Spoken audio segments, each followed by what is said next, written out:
തിരുവചന സന്ദേശങ്ങൾ ശ്രവിക്കുന്നതിനായി ഭാഗ്യവചനധാര ഇന്ന് തന്നെ സബ്സ്ക്രൈബ് ചെയ്യുക.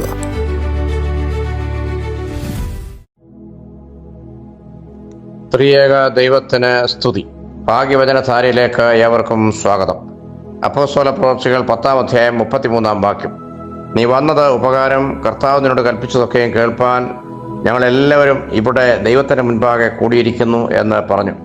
കൊർന്നല്യോസിന്റെ ഭവനത്തിലെത്തിയ പത്രോസിനെ സ്വീകരിച്ചുകൊണ്ട് കൊർന്നല്യോസ് പറയുന്ന വാക്കുകളാണിത്.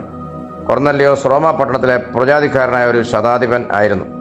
അവൻ ദൈവഭക്തനും തൻ്റെ സകല ഗ്രഹത്തോടും കൂടെ ദൈവത്തെ ഭയപ്പെടുന്നവനും വളരെ ദാനധർമ്മം കൊടുക്കുന്നവനും എപ്പോഴും പ്രാർത്ഥിക്കുന്നവനും ആയിരുന്നുവെന്ന് 10-ാം അധ്യായം 2-ാം വാക്യത്തിൽ സൂചിപ്പിച്ചിരിക്കുന്നു.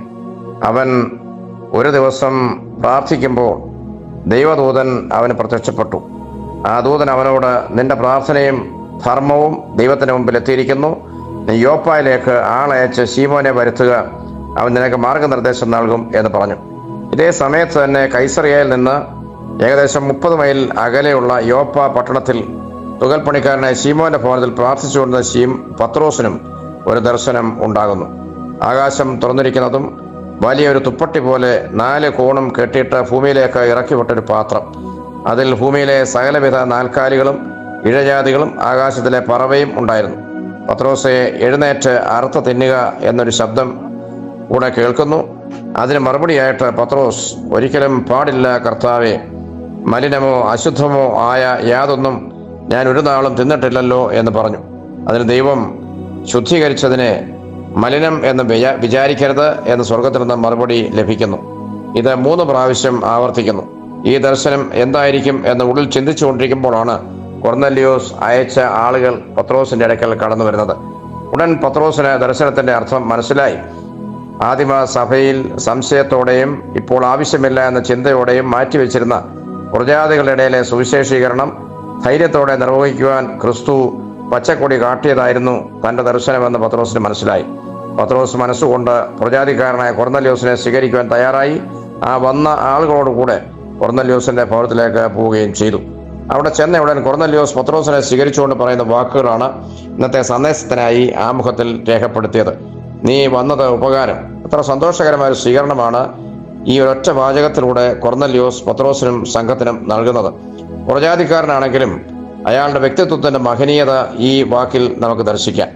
നമ്മുടെ ജീവിതത്തിലേക്കും ഭവനത്തിലേക്കും ജോലി സ്ഥലത്തേക്കുമൊക്കെ അനുദിനമായോ സ്ഥിരമായോ ധാരാളം ആളുകൾ കടന്നു വരുന്നുണ്ടല്ലോ. അവരെ ഇതുപോലെ വളരെ തുറന്ന മനസ്സോടെ നല്ല പോസിറ്റീവായ സമീപനത്തോടെ സ്വീകരിക്കുവാനും ബഹുമാനിക്കുവാനും നമുക്ക് കഴിയുന്നുണ്ടോ എന്നത് നാം ചിന്തിച്ചു നോക്കണം. എലിസബത്ത് കന്യാമറിയാമിനെ സ്വീകരിക്കുമ്പോൾ, എൻ്റെ കർത്താവിൻ്റെ അമ്മ എൻ്റെ അടുക്കൽ വരുവാനുള്ള ഭാഗ്യം എനിക്ക് എവിടെ നിന്നുണ്ടായി എന്ന് പറഞ്ഞ് കന്യാമറിയാമിനെ ആദരിക്കുകയും ബഹുമാനിക്കുകയും ഭവനത്തിലേക്ക് സ്വീകരിച്ച് ആനയിക്കുകയും ഒക്കെ ചെയ്യുന്നത് നാം കാണുന്നുവല്ലോ. അതിന് സമാനമായൊരു സ്വീകരണമാണ് ഇവിടെ കൊർന്നല്യോസ് പത്രോസിനും നൽകുന്നത്. കൂടാതെ കൊർന്നല്യോസിൽ നമ്മൾ കാണുന്ന 3 പ്രത്യേക സവിശേഷതകൾ ക്രിസ്ത്യാനികളെന്ന് അഭിമാനിക്കുന്ന നാം പലപ്പോഴും ശ്രദ്ധയോടെ മനസ്സിലാക്കേണ്ടതാണ്. അയാൾ തൻ്റെ കുടുംബത്തെയും തൻ്റെ ഗ്രഹത്തിലുള്ള സകലരെയും ദൈവഭയത്തിൽ വളർത്തുന്നതിന് നേതൃത്വം കൊടുത്ത വ്യക്തിയായിരുന്നു. തൻ്റെ കുടുംബത്തെ മാത്രമല്ല, ഗ്രഹത്തിലുള്ള സകലരെയും എന്ന് പറയുമ്പോൾ ബന്ധുമിത്രാദികൾ, വേലക്കാർ, അടിമകൾ തുടങ്ങി സകലരെ ഉൾപ്പെടുന്ന ഒരു സമൂഹമാണ്. ആ ഒരു സമൂഹത്തെ മുഴുവനും ദൈവഭയത്തിൽ വളർത്തുന്നതിന് അദ്ദേഹം നേതൃത്വം കൊടുത്ത വ്യക്തിയായിരുന്നു.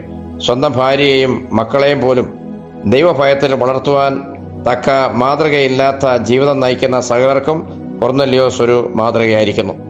2, അയാൾ വളരെ ധർമ്മം കൊടുക്കുന്ന ആളായിരുന്നു. ദാനധർമ്മം ആർദ്രതയുടെ സൂചനയാണ്. അയാൾക്ക് മറ്റുള്ളവരുടെ ജീവിതത്തെക്കുറിച്ചുള്ള കരുതലും കരുണയും എത്രമാത്രം ഉണ്ടായിരുന്നു എന്നുള്ള സൂചന നമുക്കതിൽ ലഭിക്കുന്നുണ്ട്. ദശാംശം മാത്രം ദൈവത്തിൻ്റെ കൽപ്പനയുടെ പേരിൽ മാറ്റിവെക്കുന്നവരാണ് യഹൂദ സമൂഹം. അപ്രകാരം ഒരു കൽപ്പനയും ഇല്ലാത്ത പുറജാതിക്കാരൻ അവൻ്റെ മനസ്സാക്ഷിയുടെ കൽപ്പന പ്രകാരം നടത്തുന്ന ദാനധർമ്മം എത്ര ശ്രേഷ്ഠമായാണ് ദൈവസന്നിധിയിൽ സ്വീകരിക്കപ്പെടുക. ന്യായപ്രമാണം ഇല്ലാത്ത പുറജാതിക്കാരൻ ന്യായപ്രമാണത്തിലുള്ളത് തൻ്റെ മനസാക്ഷി പ്രകാരം നിർവഹിക്കുമ്പോൾ അവൻ്റെ മനസാക്ഷി അവൻ്റെ ന്യായപ്രമാണമാകുമെന്ന് റോമാലേഖനം 2:14 പൗലോസ്ലീഹ ഓർമ്മിപ്പിക്കുന്നുണ്ടല്ലോ. ആകയാൽ അവൻ മനസാക്ഷിയുടെ ന്യായപ്രമാണം പാലിച്ച സാക്ഷാൽ യഹൂദനേക്കാൾ ശ്രേഷ്ഠനായ ദൈവ പൈതലായി വേണം മനസ്സിലാക്കുവാൻ. മൂന്നാമതായി, പത്രോസ് ഭവനത്തിലെത്തിയപ്പോൾ കൊർന്നല്യോസ് പറയുന്നു, കർത്താവ് നിന്നോട് കൽപ്പിച്ചതൊക്കെ കേൾപ്പാൻ ഞങ്ങൾ എല്ലാവരും ഇവിടെ ദൈവത്തിന്റെ സന്നിധിയിൽ കൂടിയിരിക്കുന്നു. ദൈവവചനം കേൾക്കുവാൻ ഒരു വലിയ സമൂഹത്തിന്റെ മനസ്സിനെ ഒരുക്കമുള്ളതാക്കി നിർത്തുവാൻ കൊർന്നല്യോസിനെ കഴിഞ്ഞിരിക്കുന്നു. നാം ദൈവവചനം കേൾക്കുമ്പോഴും ആരാധനയിൽ പങ്കെടുക്കുമ്പോഴും ഒരുക്കമുള്ള മനസ്സോടുകൂടിയാണോ കേൾക്കുന്നത്? മറ്റുള്ളവരെ ഒരുക്കമുള്ളതാക്കുന്നതിൽ നാം എന്തെങ്കിലും പങ്ക് വഹിക്കുന്നുണ്ടോ എന്നെല്ലാം ശോധന ചെയ്യുന്നത് നല്ലതാണ്. പുറജാതിക്കാരനായ കൊർന്നല്യോസ് ആദിമസഭയിലെ യഹൂദനേക്കാളും ആധുനിക സഭയിലെ ക്രിസ്ത്യാനികളെക്കാളും അത്ര ശ്രേഷ്ഠമായ നല്ല സാക്ഷ്യമാണ് സമൂഹത്തിന് നൽകുന്നത്. നമുക്ക് നമ്മുടെ വ്യക്തിപരമായ ജീവിതത്തിൽ ഉറക്കെ ചിന്തിക്കുവാൻ ഈ സംഭവം പ്രേരണ നൽകട്ടെ എന്ന് പ്രാർത്ഥിക്കുന്നു. നന്ദി, നമസ്കാരം.